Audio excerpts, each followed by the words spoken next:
believe Oakland will win in the end. Don Johnson, who just beat John Hurcena, opens with a light hit and a strike on lane 15. In one sense, is that Don Johnson starting to remember yesteryear. Well, you never forget how to win, Dennis. And Don Johnson knows how to win, but Mickey's proved he knows how to win, too. Well, you're not kidding. 3 senior championships since coming out on the senior tour, including last week's Hammond Open. And Mickey opens with a strike very similar to Don Johnson's. A light hit. Was that a shot that they used throughout the week, Michael? Well, the lane's been finishing at the back end, so the light hit is always a high percentage hit like this. Although when you're covering so many boards, we saw the John Hurcena didn't carry it to win this match, or he'd be bowling here now instead of Don Johnson. What a week for Mickey, who opened up by successfully winning his first 12 matches. He went 2 rounds without a loss, as we've got the overhead view here from St. Clair Bowl. And St. Clair has a viewing area from upstairs that's glassed in. It gives us this overhead view to see the ball pretty straight at the finish and leave the 7-pin. Kind of like a view that you get at the ABC tournament. 7-pin.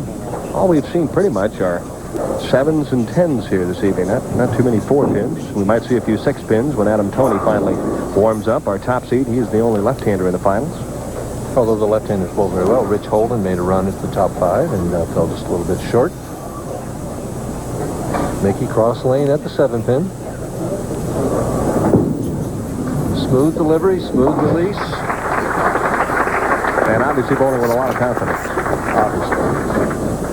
But so is this man right now.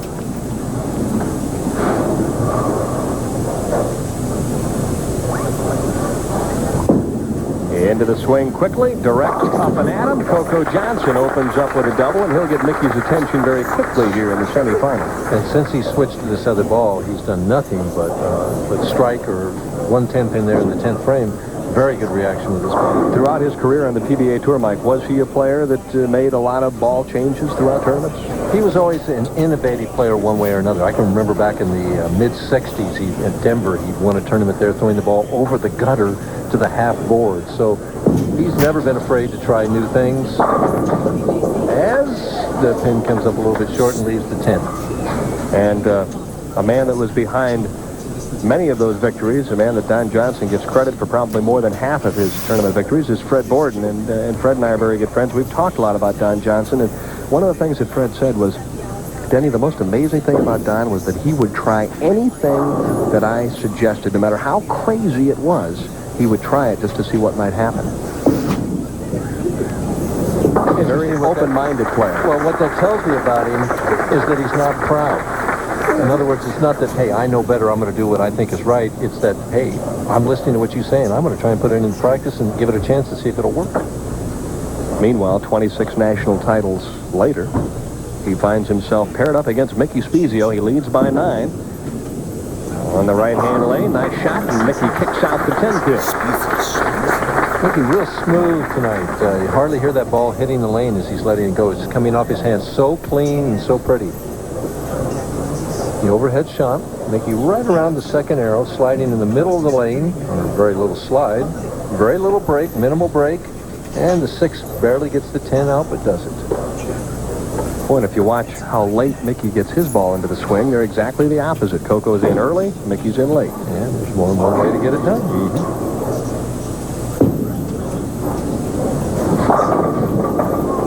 We talked about it early on, and it finally happened, a pocket 7-10, and that is really a disaster. Again, it looked like the 5-pin and the head pin went in front of the 7 here. Good shot. Ball skids a little bit long, comes in light. Watch the head pin and the 5. They both go in front of the 7. And the 6 just lays down and doesn't get the 10. The old double tap. Hard at one of them and hope for the best. 10-pin won't bounce out. And so Don Johnson, who leads by 21, stands up in the 4th and has to be taking things just one shot at a time.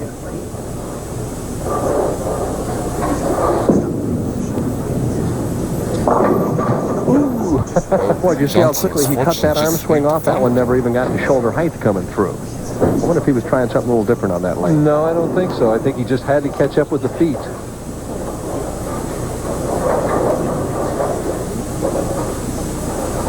We see Don letting it go. Follow through, in and out again. Just didn't get the lift with the fingers that he's looking for on that shot. But an easy spare, except when he's shooting a tip. You know, I'll never let you forget that. Oh, I know. And of course, you were doing that just for a little humor, right? Or did you really dismiss it? Come on, be honest. It was for humor. It was for humor. Okay, I give you credit, Mike. Well, I appreciate that. Okay. I'm glad you give me something. Now, if it would have been the 10-pin, I would have thought about it.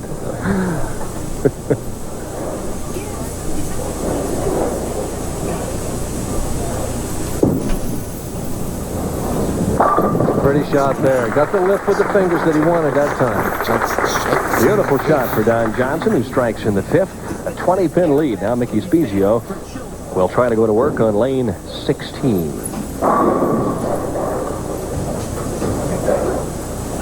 Had no trouble with this lane so far. Gives a little more room. And leaves the 10-pin as a result. Right now, Mickey's got the pocket. He's got the 1-3 down. He just doesn't have the carry. Was that the case throughout most of the week, Mike? You could get to the pocket on virtually every pair, but it was a question of knocking down the corner pin? No, there was a lot of what they call lane play here, Dan. When you would move from pair to pair, you had to make big adjustments from one section of the house to another. Some pairs were tighter than others. You might move 5 or 6 boards going to the next pair, and you better make the adjustments pretty quick. Trouble. Well, we saw Gus Marsala miss a 10 in the opening game. Now Mickey miscues in the 5th and the semifinal, and that one will cost him. Well, you just don't win matches out here missing spares, especially against Hall of Famers like Don Johnson. Really, this wasn't even close, Dan. Look at this. Down by 31. Still not out, but certainly a strike here is a must. Well, half the game to go yet. He's got to get it going. Needs to get something started in the 7-pin. Never even thought about falling down. And that was his worst shot of the game there. His thumb never got out of the ball clean that time. The ball skidded a little bit further and barely finished to the pocket. Could have got the light hit, but didn't strike. It wasn't that smooth release, though, that he's had earlier. Last week, he got a number of breaks and took advantage of all of them, and tonight it's kind of flipped around on him. Well, the 7-10's a big shot there. Yep.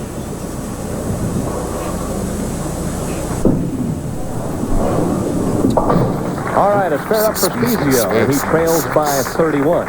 And as we head out, we'll take a look at some of the senior records that have been set this year.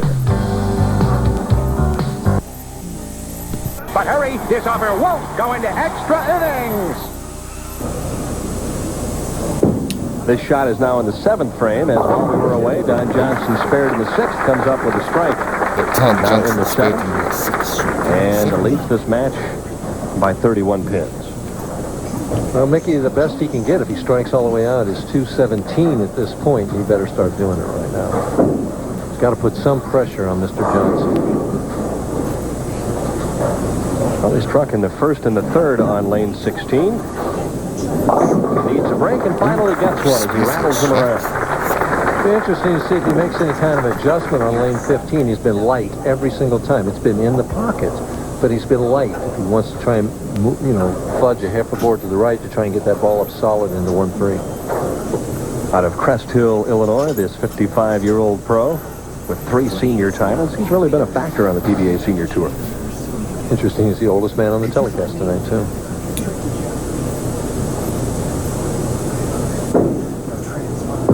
Looking for a double.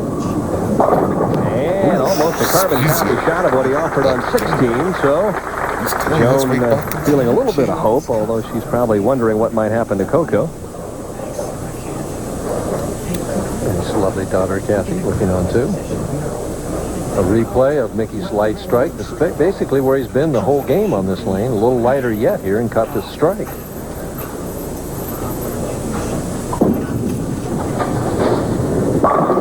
Oh, was that pretty?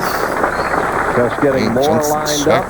All these shots now are suddenly gone from light hits to flush hits for Don Johnson. Well, that ball got off his hand real quick and got into what we call the dry area of the lane fast and hooked and just went straight to the 1-3, and there was no chance anything was going to stand.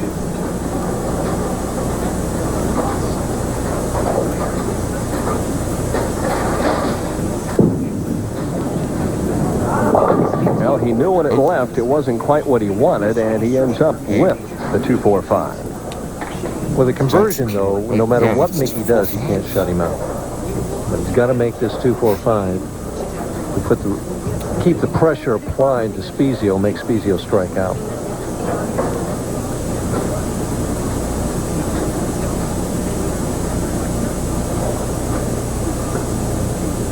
That's the 2-4-5. And chop. You know, he shot the 2-5 twice, but just having that 4-pin up there made the difference in this, because he's thinking about that. He can't hit it light, and he chops it. Suddenly we got a very close match. If Mickey continues his strike. Well, this has been his good lane the whole day. He's only down 16 pins, can cut it to 6 with one more strike. Oh, he sent it out really wide. Look at him come back. Spiezio strike. He never threw that much hook in his life, did he? Had to be a mistake, but it happened at the right time for Mickey, although if he gets past this match, he may open things up in the title game. He may say, hey, you know, let's try that again. Yeah, I'll become a cranker here in the title match. I'll learn something from her since.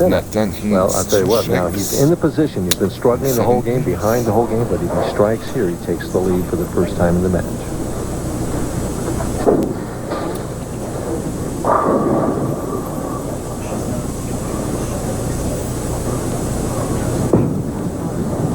Plenty of speed. And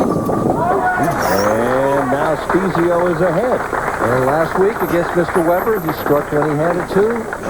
In fact, every 10th frame, if he needed a mark, he got it. If he struck, he did what he had to do to win. And he's continuing that this week. Light, knocks it out of there. And he says, yes. Who says that I don't show any emotion? Showed none last week.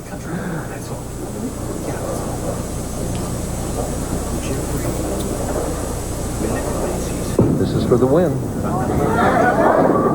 Got it. Wall shot again, so Spiezio comes from behind as he checks the scoreboard, and Don Johnson will remember the 9th frame as he heads to St. Louis for next week's event. Well, it's not over yet. He needs 7 pins to lock him out. And I remember a bowler earlier this winter that needed 7.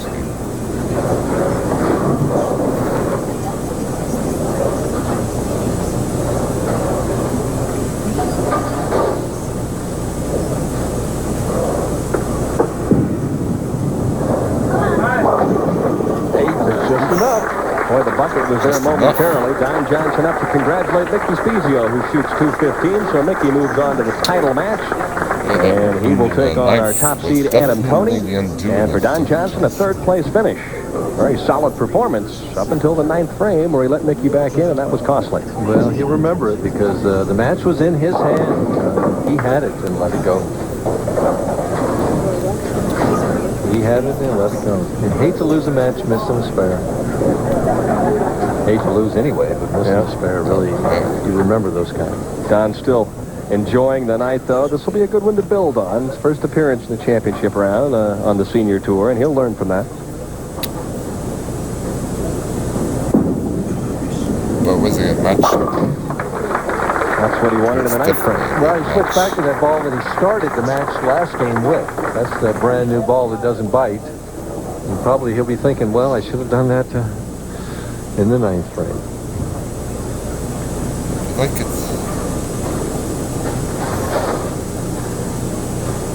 Not to mention that we know it's Mr. John Johnson. All right, as we wrap up our semi-final game, Don Johnson strikes on the final shot. 2